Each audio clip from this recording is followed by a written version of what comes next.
Bonjour messieurs et mesdames, chers auditeurs et chères auditrices. Répondant au nom de M. Kuti Yaketan de Robert, défenseur des droits de l'homme et médiateur principal dans la crise sociopolitique ivoirienne, depuis le 31 décembre 2014, j'ai prononcé mon discours d'accession au pouvoir en tant que président de la République de transition de Côte d'Ivoire. Suite à ce discours, pour certains, il s'agit d'une fantastique révolution et pour d'autres, il s'agit d'une comédie où je deviens fou. Ainsi, je me justifie et après ma justification, je vous lis le discours. Chers auditeurs et chères auditrices, en décidant d'être président de la République de transition de Côte d'Ivoire, il ne s'agit pas pour moi d'une fantastique révolution. Je ne suis aussi pas en train de jouer la comédie et je ne deviens pas fou. Mais il s'agit pour moi de corriger une flagrante et scandaleuse injustice que les Américains et moi avons créée en Côte d'Ivoire. Je porte à votre connaissance que je suis un défenseur des droits de l'homme et non pas un homme politique.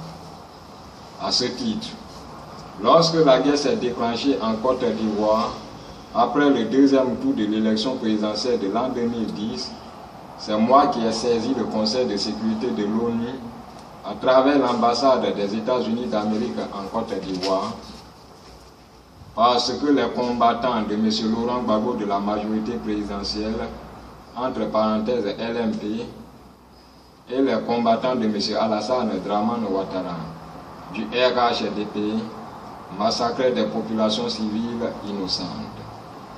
Seulement, dans ma requête adressée au Conseil de sécurité de l'ONU à travers l'ambassade des États-Unis d'Amérique en Côte d'Ivoire pour l'intervention des forces onusiennes contre M. Laurent Gbagbo et ses partisans et contre M.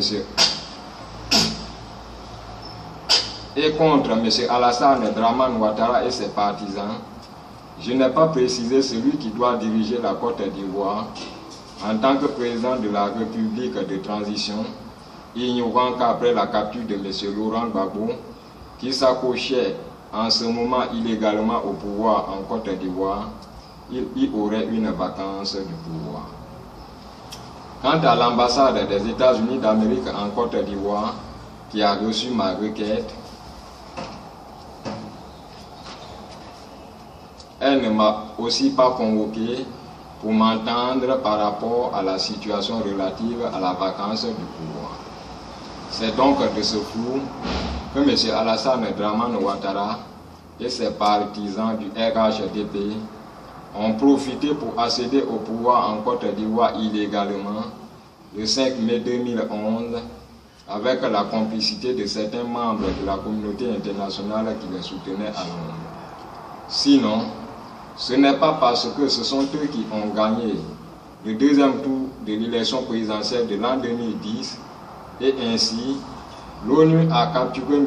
Laurent Gbagbo et ses partisans pour les mettre au pouvoir, entre parenthèses, M. Alassane Dramane Ouattara et ses partisans. Je porte à votre connaissance que le deuxième tour de l'élection présidentielle de l'an 2010 s'étant déroulé dans de graves circonstances de troubles, les résultats de ce deuxième tour de l'élection présidentielle ayant été tripatouillés et publiés dans de graves circonstances de troubles, l'article 38 de la Constitution ivoirienne, selon lequel, lorsque le vote ou la publication des résultats d'un vote se déroule dans de graves circonstances de troubles, le vote doit être annulé et être repris après 3 mois, devrait être appliqué. Ceci n'ayant pas été fait, il n'y a pas eu de vainqueur au terme du deuxième tour de l'élection présidentielle de l'an 2010. Ainsi, M. Alassane Dramane Ouattara et ses partisans du RHDP sont donc illégalement au pouvoir en Côte d'Ivoire à cause de la grosse erreur que l'ambassade des États-Unis d'Amérique en Côte d'Ivoire et moi avons commis, et il s'agit d'une flagrante et scandaleuse injustice dans la mesure où M. Alassane Dramane Ouattara et ses partisans et M. Laurent Gbagbo et ses partisans ont tous commis des crimes et personne n'a aussi gagné l'élection présidentielle de l'an 2010.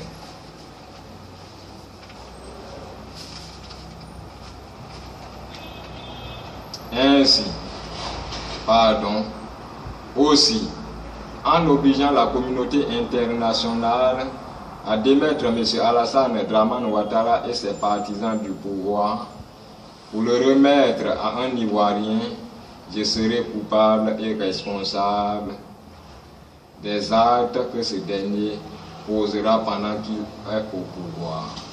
Voici les raisons pour lesquelles je dois être absolument président de la République de transition en Côte d'Ivoire.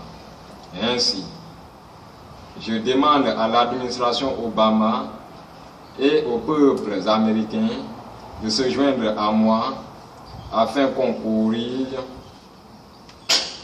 l'erreur que nous avons commise en Côte d'Ivoire. Je demande également aux autorités russes et au peuple russe de nous soutenir par rapport à la restauration d'une justice équitable en Côte d'Ivoire. Chers auditeurs et chères auditrices, je vais vous lire mon discours d'accession au pouvoir en Côte d'Ivoire en tant que président de la République de transition.